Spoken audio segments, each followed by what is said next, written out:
नमस्कार साथियों, राधे राधे। आज हम गणित की शिक्षण विधियों में सतत व्यापक मूल्यांकन यानी सीसीई, उपलब्धि परीक्षण, निदानात्मक परीक्षण और उपचारात्मक शिक्षण, ये 4 टॉपिक एक ही क्लास में पढ़ेंगे। दोस्तों, सतत एवं व्यापक मूल्यांकन में सतत सतत का मतलब होता है लगातार। इसका मतलब हो गया लगातार। और व्यापक व्यापक का मतलब होता है इसमें शैक्षिक और सह शैक्षिक क्षेत्र शामिल होते हैं, उसे बोलते हैं व्यापक। और मूल्यांकन मूल्यांकन यानी आकलन। यानी सतत एवं व्यापक मूल्यांकन का मतलब होता है लगातार वर्ष पर्यंत चलने वाला नियमित आकलन, जिसमें वृद्धि और विकास सभी क्षेत्रों को शामिल किया जाता है, उसे बोलते हैं सतत एवं व्यापक मूल्यांकन। एक होता है उपलब्धि परीक्षण। उपलब्धि परीक्षण यानी बच्चे ने क्या उपलब्धि प्राप्त की, यानी क्या उपलब्धि किया, उसका परीक्षण करने के लिए उपलब्धि परीक्षण किया जाता है। जैसे कोई भी टॉपिक पढ़ाने के बाद हम उसका टेस्ट लेते हैं, ये देखते हैं कि बच्चे ने क्या क्या सीखा है, उसे बोलते हैं उपलब्धि परीक्षण।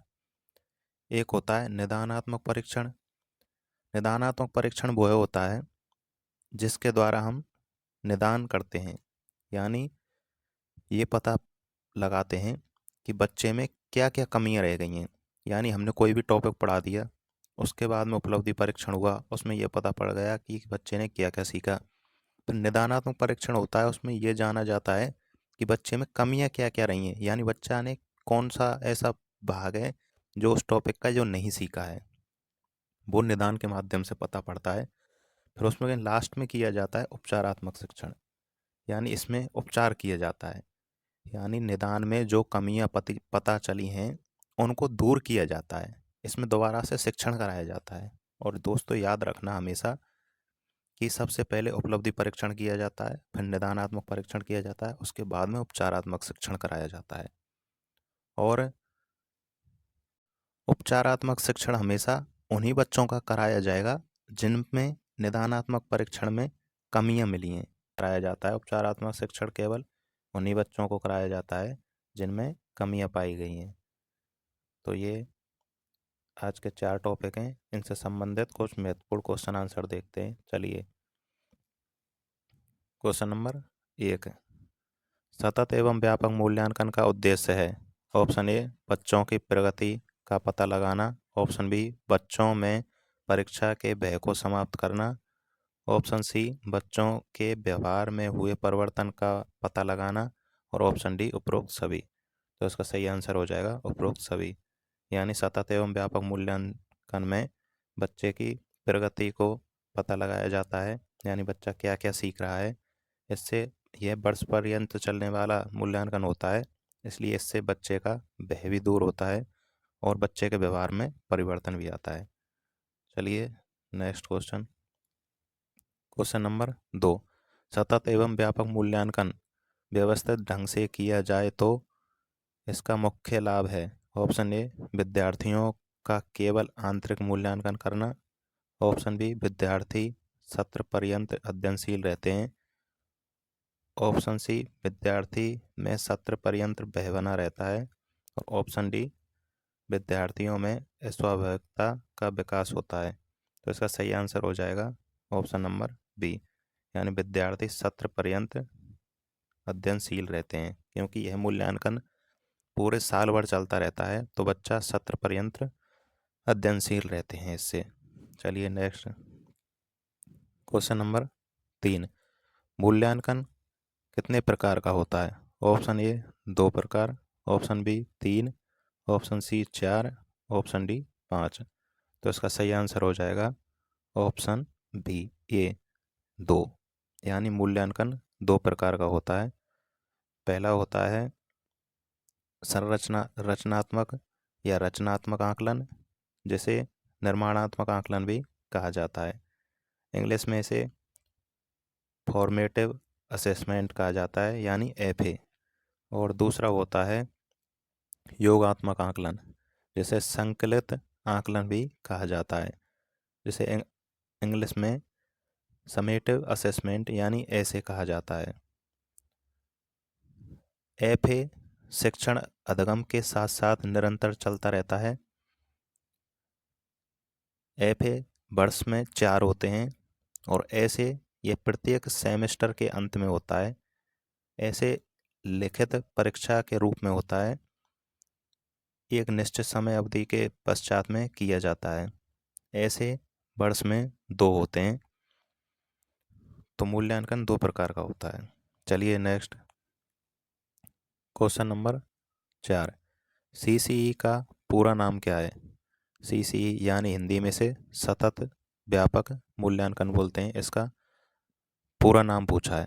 Option A comprehensive and continuous evaluation, option B child centred education, option C child centre evaluation और option D continuous and comprehensive evaluation. तो इसका सही आंसर हो जाएगा option D, continuous and comprehensive evaluation. चलिए नेक्स्ट क्वेश्चन तरफ। Question number 5, विद्यार्थियों के व्यापक मूल्यांकन में निम्नलिखित में से कौन सा सम्मिलित नहीं है? ऑप्शन ए विद्यार्थियों के शैक्षिक क्षेत्र, ऑप्शन बी विद्यार्थियों के व्यक्तिगत और सामाजिक गुण, ऑप्शन सी विद्यार्थियों की आवृत्ति अभिरुचि और मूल्य और ऑप्शन डी बुद्धिलब्धि गुणांक। तो इसमें शैक्षिक क्षेत्र और शैक्षिक क्षेत्र को शामिल किया जाता है इसमें व्यापक मूल्यांकन में। तो पहला हो जाएगा, और विद्यार्थियों के व्यक्तिगत और सामाजिक गुण ये भी होता है इसमें शामिल। विद्यार्थियों की अभिवृत्ति और रुचि को भी इसमें शामिल किया जाता है। बुद्धिलब्धि गुणांक ये इसमें शामिल नहीं होगा। तो इसका सही आंसर हो जाएगा ऑप्शन डी। चलिए नेक्स्ट क्वेश्चन नंबर 6, सतत व्यापक मूल्यांकन में व्यापक शब्द का अभिप्राय है? ऑप्शन ए संज्ञानात्मक, ऑप्शन बी सह संज्ञानात्मक, ऑप्शन सी ए और बी दोनों, ऑप्शन डी इनमें से कोई नहीं। तो इसका सही आंसर हो जाएगा ऑप्शन सी, यानी व्यापक में संज्ञानात्मक और सह संज्ञानात्मक यानी शैक्षिक और सह शैक्षिक गतिविधियों को शामिल किया जाता है। तो इसका सही आंसर हो जाएगा ऑप्शन सी, ए और बी दोनों सही हैं। चलिए नेक्स्ट क्वेश्चन नंबर 7, सतत एवं व्यापक मूल्यांकन का सबसे महत्वपूर्ण उद्देश्य है? ऑप्शन ए निदान करना, ऑप्शन बी उपचार करना, ऑप्शन सी अधिगम को तीव्र करना और ऑप्शन डी ये सभी। तो सतत एवं व्यापक मूल्यांकन का मुख्य उद्देश्य हो जाएगा अधिगम को तीव्र करना, यानी बच्चा तीव्र गति से सीखे, इसके लिए सतत एवं व्यापक मूल्यांकन किया जाता है। निदान करना ये तो निदानात्मक परीक्षण के द्वारा किया जाता है और उपचार करना ये उपचारात्मक शिक्षण के द्वारा किया जाता है। चलिए नेक्स्ट क्वेश्चन नंबर 8, निम्नलिखित में से कौन सा कथन सतत एवं व्यापक मूल्यांकन के लिए सत्य नहीं है? ऑप्शन ए यह एक विद्यालय आधारित मूल्यांकन है, ऑप्शन बी यह विद्यार्थियों में तनाव को कम करता है, ऑप्शन सी इसमें नंबरों के स्थान पर ग्रेड का प्रयोग किया जाता है और ऑप्शन डी इसमें शिक्षकों पर बोझ बढ़ जाता है। तो इसका सही आंसर हो जाएगा ऑप्शन नंबर डी, इसमें शिक्षकों पर बोझ बढ़ जाता है। ये गलत हो जाएगा, ये ऑप्शन गलत है और बाकी के सही हैं। इसमें नंबरों के स्थान पर ग्रेड का प्रयोग किया जाता है, ये बात सही है। सतत मूल्यांकन में इस नंबरों के स्थान पर बच्चों को ग्रेड दी जाती है। और ऑप्शन बी में है यह विद्यार्थियों के तनाव को कम सही करता है, ये बात सही है। सतत एवं व्यापक मूल्यांकन के द्वारा बच्चों का तनाव कम किया जाता है। और इसमें दिया है यह एक विद्यालय आधारित मूल्यांकन है, ये भी बात सही है, यह विद्यालय स्तर पर किया जाता है मूल्यांकन। चलिए नेक्स्ट क्वेश्चन नंबर 9, अधिगमकर्ताओं के सतत एवं व्यापक मूल्यांकन के विषय में निम्न में से कौन सा कथन सत्य है? ऑप्शन ए संकलित योगात्मक आकलन औपचारिक आकलन कहलाता है, ऑप्शन बी संकलित आकलन अनौपचारिक आकलन कहलाता है, ऑप्शन सी संकलित आकलन अनुदेशन प्रक्रिया के दौरान होता है और ऑप्शन डी संकलित आकलन विद्यार्थियों की कठिनाइयों के निदान पर बल देता है। तो इसमें सही आंसर हो जाएगा ऑप्शन नंबर ए, संकलित आकलन योगात्मक आकलन को ही कहा जाता है। और संकलित आकलन औपचारिक आकलन कहलाता है। जो यह आकलन होता है ऐसे ऐसे यानी समेटिव असेसमेंट, यह औपचारिक आकलन होता है। और रचनात्मक आकलन होता है वो अनौपचारिक आकलन होता है। चलिए नेक्स्ट क्वेश्चन नंबर 10। निम्नलिखित में से कौन सा उपकरण संरचनात्मक या निर्माणात्मक आकलन के लिए उपयुक्त प्रतीत नहीं होता है? ऑप्शन ए प्रश्नोत्तर, ऑप्शन बी समूह परिचर्चा, ऑप्शन सी मानदंड संदर्भित परीक्षण और ऑप्शन डी वार्तालाप। इसका सही आंसर हो जाएगा ऑप्शन नंबर सी मानदंड संदर्भित परीक्षण रचनात्मक आकलन में नहीं किया जाता है, यानी एफए में यह नहीं किया जाता है। इसमें प्रश्नोत्तर, समूह परिचर्चा और वार्तालाप ये किए जाते हैं। चलिए नेक्स्ट क्वेश्चन नंबर 11। सतत और व्यापक मूल्यांकन के विषय में निम्नलिखित में से कौन सा कथन गलत है? यानी आपको ये गलत छांटना है इनमें। ये विद्यालय आधारित मूल्यांकन है, ये बात सही है, ये विद्यालय स्तर पर किया जाता है। ऑप्शन बी इसमें विद्यार्थियों के सभी पक्ष सम्मिलित होते हैं, ये बात भी सही है। इसमें विद्यार्थियों के सभी पक्ष सम्मिलित होते हैं। और तीसरा दे रखा है इसमें निदानात्मक मूल्यांकन सम्मिलित नहीं होता है, ये बात गलत है। इसमें निदानात्मक मूल्यांकन सम्मिलित होता है।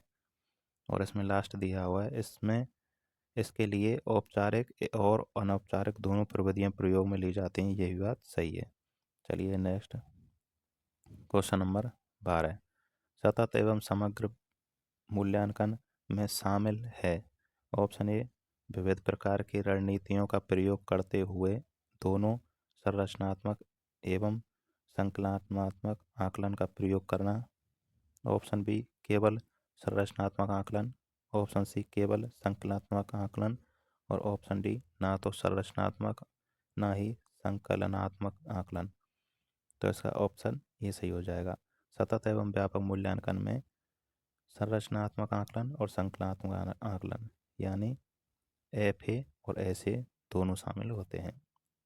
संरचनात्मक आकलन निर्माणात्मक आकलन या एफए को कहा जाता है और संकलनात्मक आकलन यह है योगात्मक आकलन यानी एसए को कहा जाता है। चलिए नेक्स्ट क्वेश्चन नंबर 13। सीसीई आरंभ किया जाता है। ऑप्शन ए 1 वर्ष में 4 बार, ऑप्शन बी वर्ष भर में लगातार, ऑप्शन सी समय समय पर, ऑप्शन डी 1 वर्ष में 2 बार।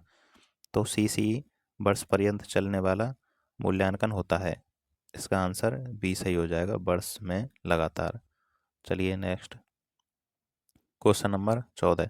सतत एवं व्यापक मूल्यांकन के लिए निम्नलिखित में क्या मात्रात्मक पूर्वापेक्षा का हिस्सा नहीं है? आपको ये पता करना है। ऑप्शन ए कक्षाएं, ये तो है। ऑप्शन बी विद्यालय, ये भी है। ऑप्शन सी शिक्षक, ये भी है। और ऑप्शन डी है पाठ्यक्रम, इसमें ये अलग हो जाएगा, पाठ्यक्रम नहीं है। चलिए नेक्स्ट क्वेश्चन नंबर 15। सतत एवं व्यापक मूल्यांकन है। ऑप्शन ए अध्यापक केंद्रित, ऑप्शन बी मूल्यांकन केंद्रित, ऑप्शन सी छात्र केंद्रित और ऑप्शन डी निष्पादन केंद्रित। तो इसका सही आंसर हो जाएगा ऑप्शन बी मूल्यांकन केंद्रित। यानी सतत एवं व्यापक मूल्यांकन में मूल्यांकन किया जाता है, यह मूल्यांकन केंद्रित होता है। चलिए नेक्स्ट क्वेश्चन नंबर 16। सतत समग्र व्यापक मूल्यांकन में सारांशात्मक मूल्यांकन एक भाग है तो दूसरा है।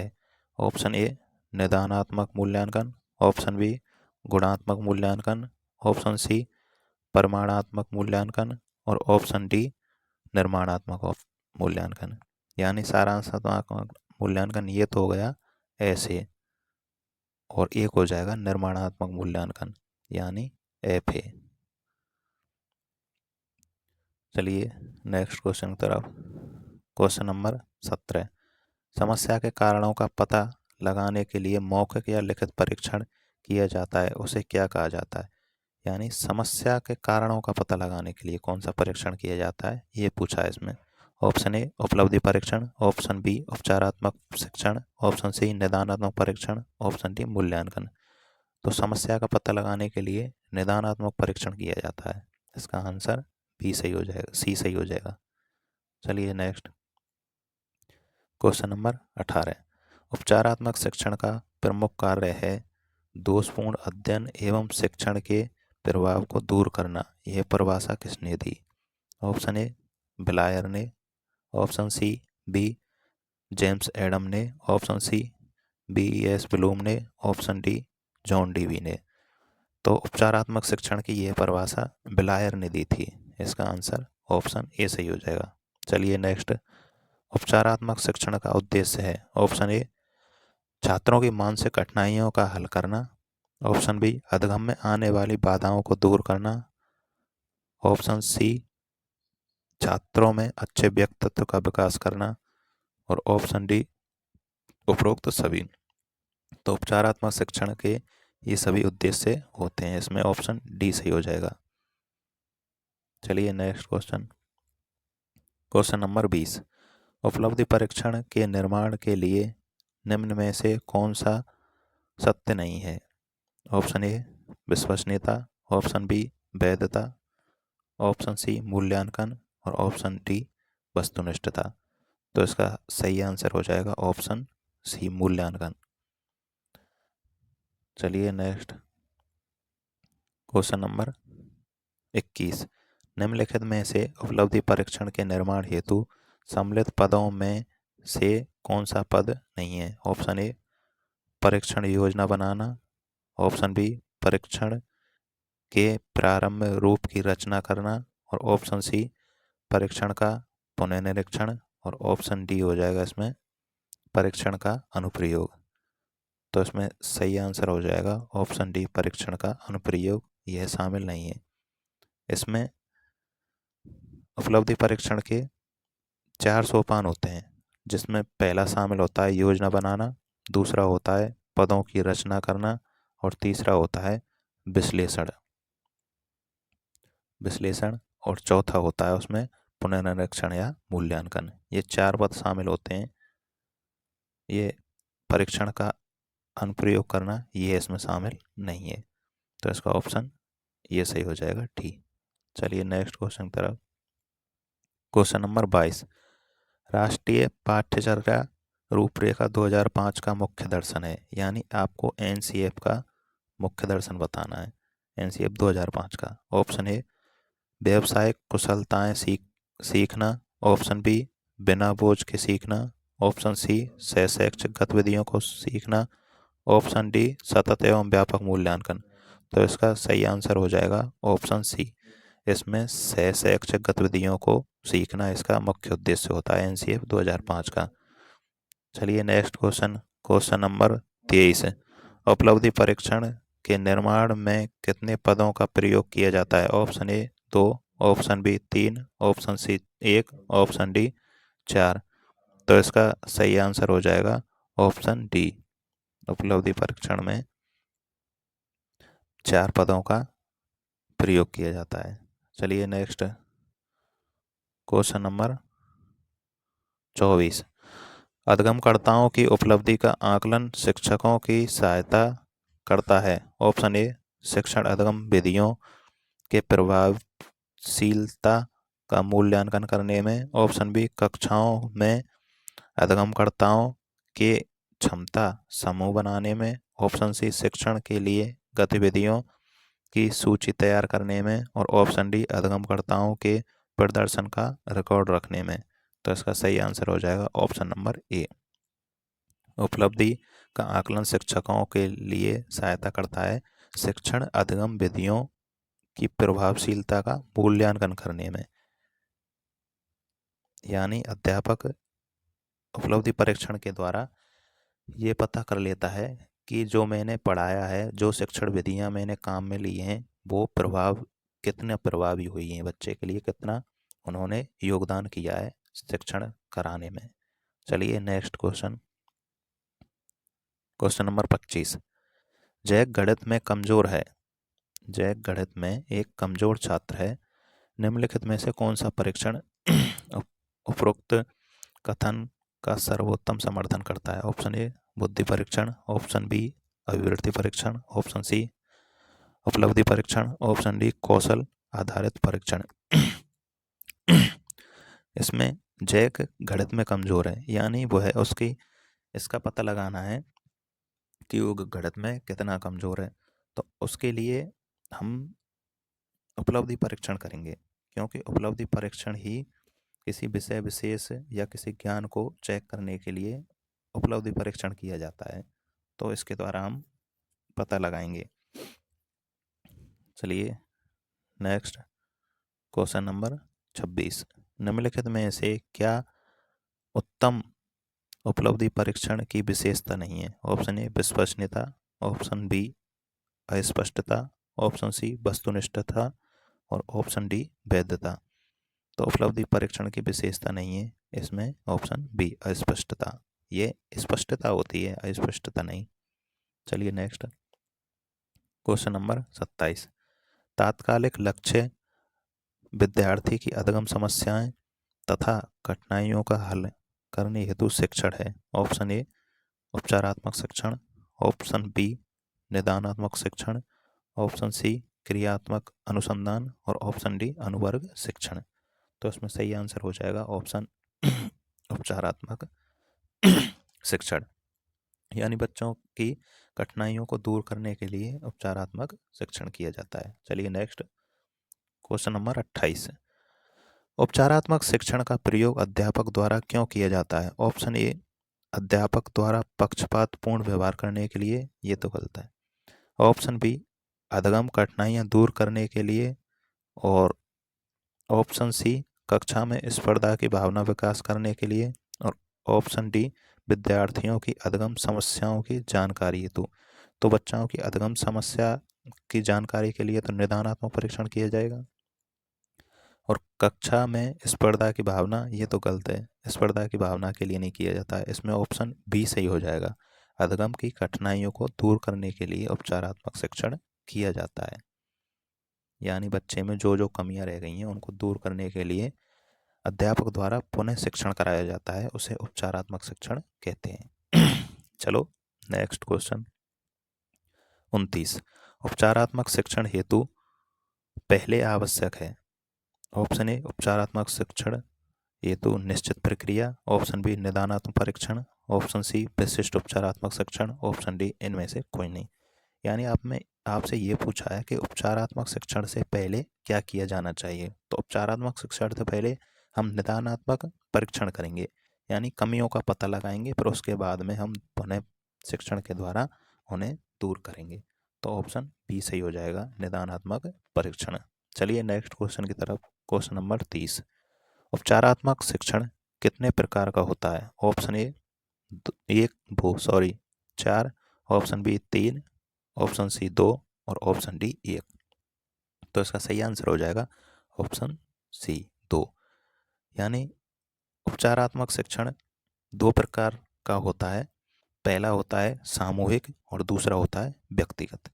यानी आप तो सिर्फ एक व्यक्ति का यदि उपचारात्मक शिक्षण करा रहे हैं तो वह व्यक्तिगत उपचारात्मक शिक्षण हो जाएगा, और यदि पूरा समूह को बैठा कर यानी पूरी क्लास को एक साथ में उपचारात्मक शिक्षण करा रहे थे तो वो हो जाएगा सामूहिक उपचारात्मक शिक्षण। चलिए दोस्तों नेक्स्ट क्वेश्चन की तरफ। Question number 31। विद्यार्थियों के सीखने संबंधी कठिनाइयों को दूर करने हेतु करवाए जाने वाला शिक्षण कहलाता है। ऑप्शन ए सूक्ष्म शिक्षण, ऑप्शन बी अभ्यास शिक्षण, ऑप्शन सी ब्लॉक शिक्षण और ऑप्शन डी उपचारात्मक शिक्षण।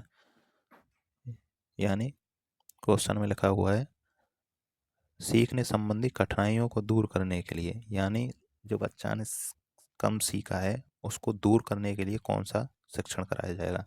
तो इसका आंसर हो जाएगा ऑप्शन डी उपचारात्मक शिक्षण।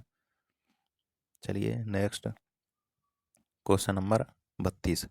उपचारात्मक शिक्षण की आवश्यकता होती है। ऑप्शन ए दृष्टि दोष वाले बालकों के लिए, ऑप्शन बी कक्षा स्तर अनुकूलन प्रगति न करने वाले बालकों के लिए, ऑप्शन सी आदिवासी बालकों के लिए, ऑप्शन डी सृजनशील बालकों के लिए। तो इसका सही आंसर हो जाएगा कक्षा स्तर के अनुकूल प्रगति न करने वालों के लिए उपचारात्मक शिक्षण कराया जाता है।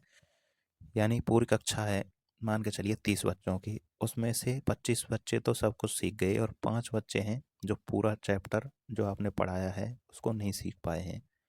तो उन बच्चों का उपचारात्मक शिक्षण कराया जाएगा जो 5 बच्चे हैं, क्योंकि वो कक्षा के स्तर के अनुकूल वो बच्चे नहीं सीखे हैं। यानी जितना वो 25 बच्चे सीखे हैं उतना वे 5 बच्चे नहीं सीख पाए हैं। तो उपचारात्मक शिक्षण उन 5 बच्चों का कराया जाएगा, इसलिए कि वो कक्षा के स्तर के अनुसार, यानी वो 25 बच्चे हैं उनके बराबर सीख सकें। चलिए नेक्स्ट क्वेश्चन नंबर 33। उपचारात्मक शिक्षण द्वारा ऑप्शन ए अध्यापक की कमियों का उपचार किया जाता है, ऑप्शन बी छात्रों के घायल होने पर उपचार किया जाता है, ऑप्शन सी छात्रों की कमजोरियों का निदान कर उन्हें दूर करने हेतु शिक्षण कराया जाता है, और ऑप्शन डी कुछ कह नहीं सकते। तो इसका ऑप्शन सी सही हो जाएगा।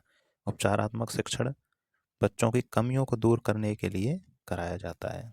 इसका आंसर सी सही हो जाएगा। चलिए नेक्स्ट क्वेश्चन नंबर 34। निम्नलिखित में से सही क्रम है। ऑप्शन ए निष्पत्ति परीक्षण, उपचारात्मक शिक्षण, निदानात्मक परीक्षण, ऑप्शन बी निदानात्मक परीक्षण, उपचारात्मक शिक्षण, निष्पत्ति परीक्षण, ऑप्शन सी उपचारात्मक शिक्षण, निष्पत्ति परीक्षण, निदानात्मक परीक्षण, और ऑप्शन डी हो जाएगा निष्पत्ति परीक्षण, निदानात्मक परीक्षण और उपचारात्मक शिक्षण। तो निष्पत्ति परीक्षण हम उपलब्धि परीक्षण को ही बोलते हैं। सबसे पहले पढ़ाने के बाद में बच्चे का उपलब्धि परीक्षण किया जाता है कि बच्चे ने कितना सीखा है। फिर उसके बाद में निदानात्मक परीक्षण किया जाता है, यानी बच्चे में क्या क्या कमियां रह गई हैं इसको जाना जाता है। फिर उसके बाद में कमियों को दूर करने के लिए उपचारात्मक शिक्षण किया जाता है। तो इसमें ऑप्शन डी सही हो जाएगा, इसका ये क्रम है। चलिए नेक्स्ट क्वेश्चन की तरफ। Question number 35। निदानात्मक परीक्षण के बाद जरूरत पड़ती है। ऑप्शन ए उपचारात्मक शिक्षण की, ऑप्शन बी व्यापक एवं सतत मूल्यांकन की, ऑप्शन सी क्रियात्मक अनुसंधान की, और ऑप्शन डी मनोविश्लेषणात्मक शिक्षण की। तो निदानात्मक परीक्षण के बाद उपचारात्मक शिक्षण की जरूरत पड़ती है, इसका ऑप्शन ए सही हो जाएगा। चलिए नेक्स्ट क्वेश्चन नंबर 36। शिक्षार्थियों के सीखने में जो कमी रह जाती है उसके समाधान के बाद क्या होना चाहिए। ऑप्शन ए सतत अभ्यास कार्य, ऑप्शन बी समुचित उपचारात्मक कार्य, ऑप्शन सी विद्यार्थियों और अभिभावकों को उपलब्धि के बारे में बताना, और ऑप्शन डी निर्धारित सभी पाठों को व्यवस्थित रूप से पुनरावृत्ति। तो दोस्तों उपचारात्मक शिक्षण कराने के बाद में बच्चे को उस पर जो सीखा है बच्चा ने उस पर सतत अभ्यास कार्य करना चाहिए, यानी वो है अभ्यास करता रहे उसी चीज का बार बार। चलिए नेक्स्ट क्वेश्चन नंबर 37। नैदानिक तथा उपचारात्मक शिक्षा की प्रक्रिया कब तक चलती रहनी चाहिए। ऑप्शन ए जब तक छात्र चाहें, ऑप्शन बी जब तक अध्यापक चाहे, ऑप्शन सी जब तक विद्यालय में समय मिले, और ऑप्शन डी हो जाएगा जब तक छात्र का पिछड़ापन दूर ना हो। यानी निदानात्मक परीक्षण और उपचारात्मक शिक्षण कब तक किया जाना चाहिए, इस क्वेश्चन में यह पूछा है। तो दोस्तों यह जब तक किया जाना चाहिए कि जब तक बच्चे का पिछड़ापन दूर ना हो, यानी बच्चा जब तक सीख ना जाए जब तक ये किया जाना चाहिए। चलिए नेक्स्ट क्वेश्चन क्वेश्चन नंबर 38। उपचारात्मक शिक्षण का उद्देश्य है। ऑप्शन ए छात्र की अभिव्यक्ति का सुधार करना, ऑप्शन बी छात्र की भाषा संबंधी क्षमता का मूल्यांकन करना, ऑप्शन सी हो जाएगा इसमें छात्र की कमियों को दूर करना, और ऑप्शन डी हो जाएगा छात्र में समृद्धियों का विकास करना।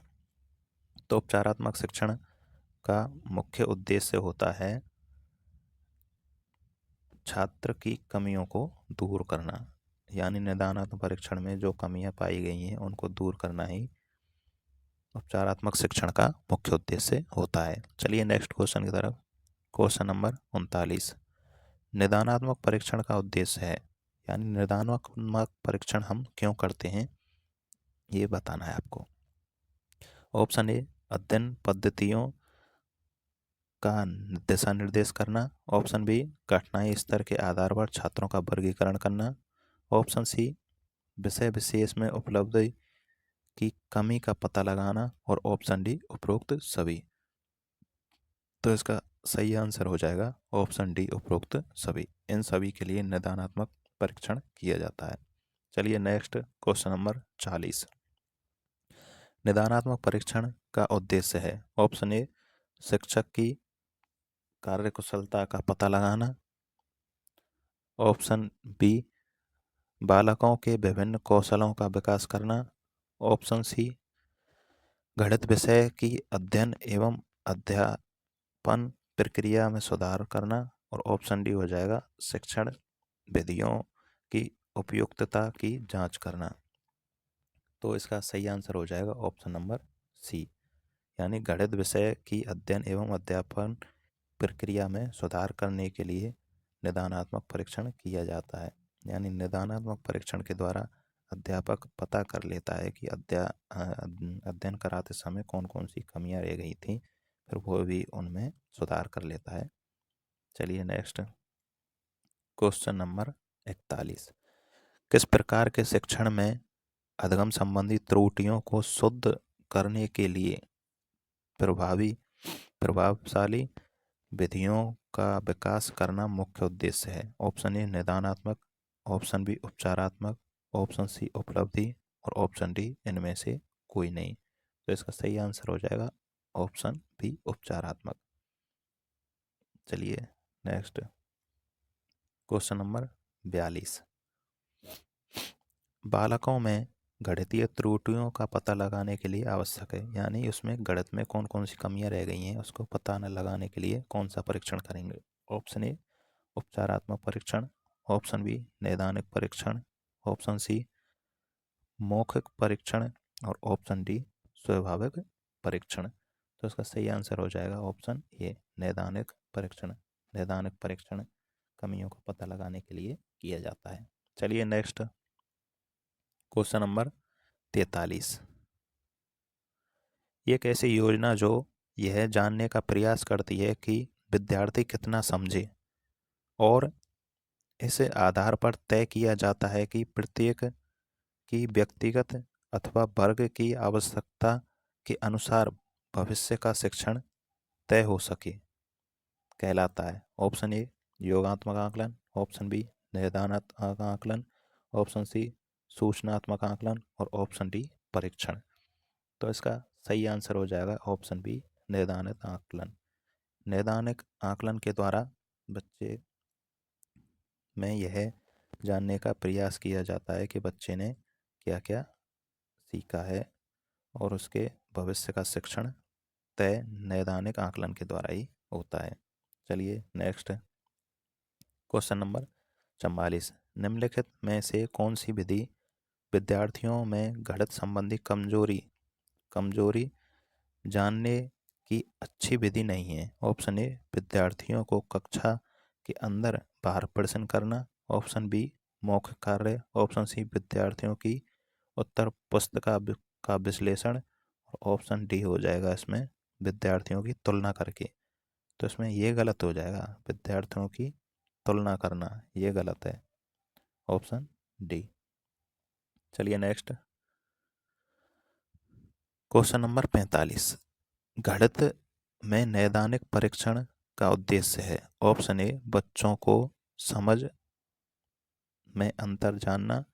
ऑप्शन बी, माता पिता को प्रतिक्रिया देना। ऑप्शन सी, प्रगति रिपोर्ट भरना।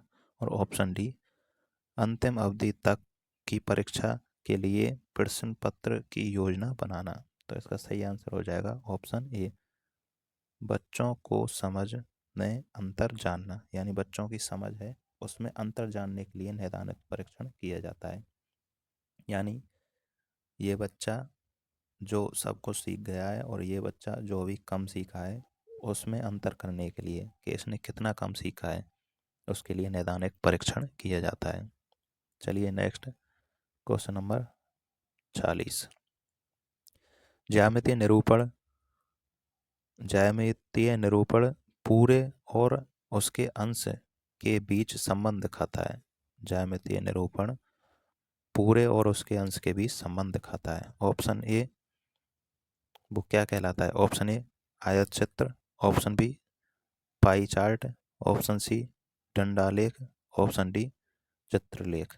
तो इसका सही आंसर हो जाएगा ऑप्शन बी पाई चार्ट।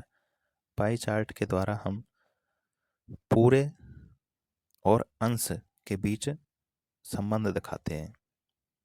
चलिए नेक्स्ट क्वेश्चन नंबर 47। बच्चों को भिन्न की संकल्पना पढ़ाने के लिए निम्नलिखित में से क्या अत्यंत उपयुक्त है? ऑप्शन ए गिनतारा, option B geo board, option C संख्या चार्ट, ऑप्शन डी किबनेयर छड़ें। तो इसका सही आंसर हो जाएगा ऑप्शन डी किबनेयर छड़ें। यदि भिन्न पढ़ानी है तो किबनेयर छड़ों का उपयोग करेंगे, जिसके माध्यम से बच्चा भिन्नों की संकल्पनाओं को आसानी से समझ सकता है। चलिए नेक्स्ट क्वेश्चन नंबर 48।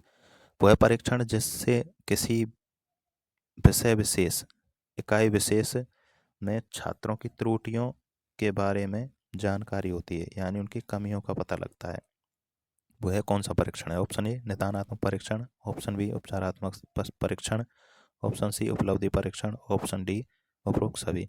तो उसमें कमियों का पता निदानात्मक परीक्षण के द्वारा लगाया जाता है, तो ऑप्शन ए सही हो जाएगा। चलिए नेक्स्ट क्वेश्चन नंबर 49। निदानात्मक परीक्षण के बाद छात्र की कमियों को दूर करने के लिए जो शिक्षण कराया जाता है उसे कहते हैं। ऑप्शन ए निदानात्मक परीक्षण, ऑप्शन बी उपचारात्मक शिक्षण, ऑप्शन सी उपलब्धि परीक्षण, ऑप्शन डी उपरोक्त में से कोई नहीं। तो कमियों को जानने के लिए निदानात्मक परीक्षण किया जाता है और उन कमियों को दूर करने के लिए उपचारात्मक शिक्षण कराया जाता है। ऑप्शन बी सही हो जाएगा इसका। चलिए नेक्स्ट, इन सभी को मैं आपको ऊपर को डिटेल में समझा चुका हूँ दोस्तों, ये रिपीट क्वेश्चन हो रहे हैं दो एक। चलिए नेक्स्ट क्वेश्चन नंबर 50। एक अध्यापक ने कक्षा में सभी छात्रों का टेस्ट लिया। अध्यापक ने पाया कि 25% छात्र सभी विषयों में कमजोर हैं। यह अध्यापक किस प्रकार के परीक्षण की बात कर रहा है? ऑप्शन ए उपलब्धि परीक्षण, ऑप्शन बी उपचारात्मक शिक्षण, ऑप्शन सी निदानात्मक परीक्षण, ऑप्शन डी उपरोक्त सभी। तो इसका सही आंसर हो जाएगा उपलब्धि परीक्षण। यानी उपलब्धि परीक्षण के माध्यम से उसने चेक किया है कि 25% जो बच्चे हैं वो सभी विषयों में कमजोर हैं। चलिए नेक्स्ट क्वेश्चन, क्वेश्चन नंबर 51। निम्नलिखित में से कौन सा उपचारात्मक शिक्षण का उद्देश्य है? ऑप्शन ए प्राप्त ज्ञान में कमियों का निराकरण किया जाता है, ऑप्शन बी कौशलों की अधिगम प्रक्रिया के दौरान त्रुटि व दोष सुधारे जाते हैं, ऑप्शन सी भाषा शिक्षण में छात्र के उच्चारण, मात्रा, लेखन, शब्दों की अस्पष्टता दूर करने का प्रयास किया जाता है, और ऑप्शन डी उपरोक्त सभी। तो इसका सही आंसर हो जाएगा ऑप्शन डी उपरोक्त सभी। चलिए नेक्स्ट क्वेश्चन की तरफ। Question number 52। योकम व सिम्पसन के अनुसार उपचारात्मक शिक्षण प्रदान करने की कौन सी विधि है? ऑप्शन ए प्रत्येक शिक्षार्थी के अधिगम संबंधी दोष का व्यक्तिगत रूप से निदान करके उनको दूर करने के उपाय बताना, ऑप्शन बी छात्रों को व्यक्तिगत भिन्नताओं के आधार पर विभिन्न समूहों में विभाजित करके उनके शिक्षण की व्यवस्था करना, ऑप्शन सी हो जाएगा विद्यार्थियों को छोटे छोटे समूहों में विभाजित करके उनके शिक्षण की व्यवस्था करना, और ऑप्शन डी हो जाएगा उपरोक्त सभी। तो इसका सही आंसर हो जाएगा उपरोक्त। तो दोस्तों आज की है गणित की शिक्षण विधियों में सतत व्यापक मूल्यांकन, उपलब्धि परीक्षण, निदानात्मक परीक्षण और उपचारात्मक शिक्षण से संबंधित महत्वपूर्ण क्वेश्चन आंसर थे। लगभग यही क्वेश्चन सभी परीक्षाओं में घूम फिर के आते रहते हैं। दोस्तों आपको इन क्वेश्चनों को अच्छी तरीका से याद करना है, और जो मैंने पहले ऐसे प्रश्नों को पढ़ाने से पहले जो डिटेल बताई थी वो इन सभी क्वेश्चनों का सार था। तो आप सबसे पहले उसे अच्छी तरीक़ा से समझ लीजिए, फिर उसके बाद में इन क्वेश्चनों को करें। दोस्तों, यदि हमारी वीडियो आपको अच्छी लगी हो तो इसे ज़्यादा से ज़्यादा लाइक करें और चैनल को हमारे को सब्सक्राइब करें। ज़्यादा से ज़्यादा वीडियो को शेयर करें। दोस्तों, इसी प्रकार की वीडियो इसी चैनल पर आती रहेंगी। धन्यवाद दोस्तों।